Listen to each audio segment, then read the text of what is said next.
সুপ্রিয় কমলমতি ছাত্র ছাত্রীরা, আশা করি তোমরা সবাই ভালো আছো। আজকে আমি ট্যাগ কোশ্চেন দ্বিতীয় পর্ব নিয়ে আলোচনা করব। সঙ্গে আছি আমি লেকচারার ইফতেখার আহমেদ রতন। তো আগের ভিডিওতে আলোচনা করেছিলাম সাহায্যকারী ক্রিয়াযুক্ত। আজকের ভিডিওতে আলোচনা করব কিছু কিছু ওয়ার্ড আছে যে ওয়ার্ডগুলো থাকলে আমরা সেন্টেন্সটাকে নেগেটিভ ধরে নিব। কিছু কিছু ওয়ার্ড আছে যেগুলো থাকলে আমরা সেন্টেন্সটাকে নেগেটিভ ধরে নিব।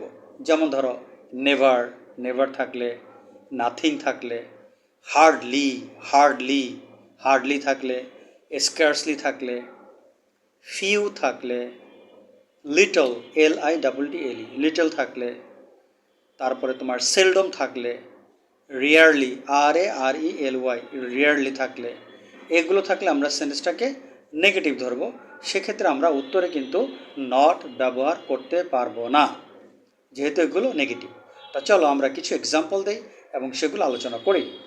যেমন he hardly comes here, does he, doesn't দিবে না, কারণ hardly negative.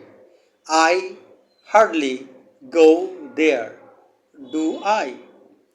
You are hardly present here, are you, যেহেতু হার্ডলি নেগেটিভ। তারপর ধরো লিটল, লিটল দিয়ে একটু বলি, লিটল থাকলেও নেগেটিভ হয়।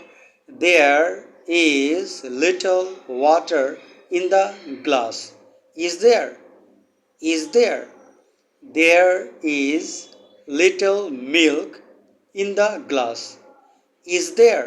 ইজেন্ট দেওয়া যাবে না, লিটল নিজে নেগেটিভ, সেজন্য। তারপর ধরো নেভার থাকলে কিন্তু আমরা নট দিতে পারবো না।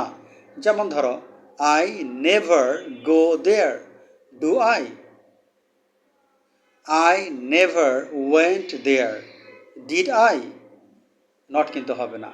He never comes here, does he. Not কিন্তু হবে না। নাথিং থাকলেও আমরা নট দিব না। যেমন I have nothing to say, have I. You have nothing to say, have you. He has nothing to do, has he. ছোট পরিসর আজকের ভিডিও এখানে শেষ করছি। সবাই ভালো থাক, আল্লাহ হাফেজ।